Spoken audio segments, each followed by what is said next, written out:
the pig, the bullocks, the sheep, the pony, and the nanny goat.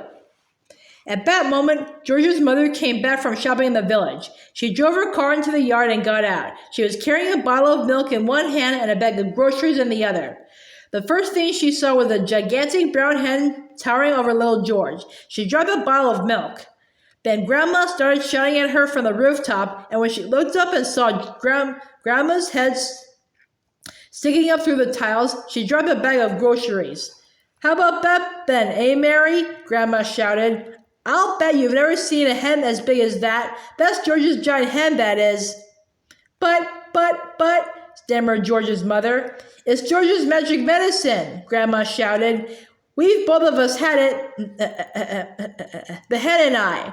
"But how in the world did you get up on the roof?" cried the mother. "I didn't," cackled the old woman. "My feet are still staying on the floor in the living room."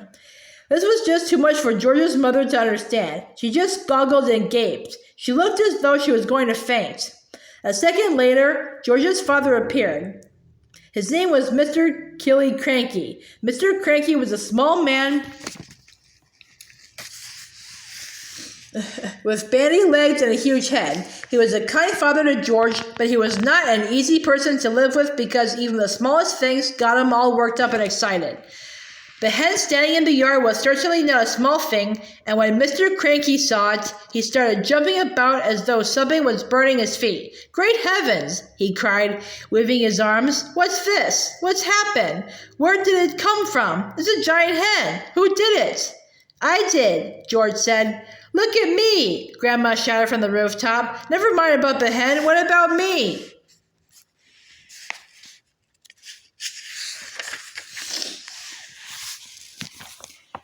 Mr. Cranky looked up and saw Grandma. "Shut up, Grandma," he said. It didn't seem to surprise him that the old girl was sticking up through the roof. It was the hen that excited him. He had never seen anything like it. But then who had? "It's fantastic," Mr. Cranky shouted, dancing around and around. "It's colossal. It's gigantic. It's tremendous. It's a miracle. How did you do it, George?" George started telling his father about the magic medicine. While he was doing this, the big brown hen sat down in the middle of the yard and went cluck, cluck, cluck. Cluck, cluck, cluck, cluck, cluck. Everyone stared at it. When it stood up again, there was a brown egg lying there. The egg was the size of a football.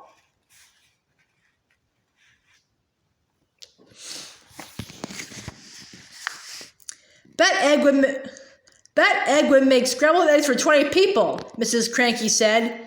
"George," Mr. Cranky shouted, "how much of this medicine have you got?"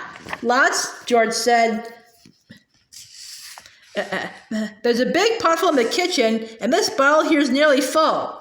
"Come with me," Mr. Cranky yelled, grabbing George by the arm. "Bring the medicine. For years and years, I've been trying to breed bigger and bigger animals. Bigger bulls for beef, bigger pigs for pork, bigger sheep for mutton." They went to the pigsty first. George gave a spoonful of the medicine to the pig. The pig blew smoke from its nose and jumped about all over the place. Then it grew and grew.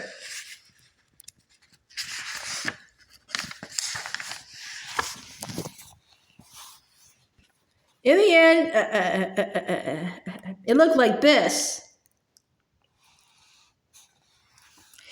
They went to the herd of fine black bullocks that Mr. Cranky was trying to fatten for the market. George gave each of them some medicine, and this is what happened.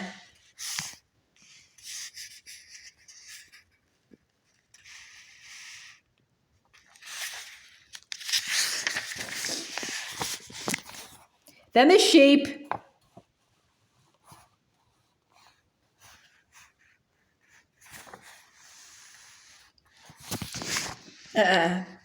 he gave some to his great pony, Jack Frost.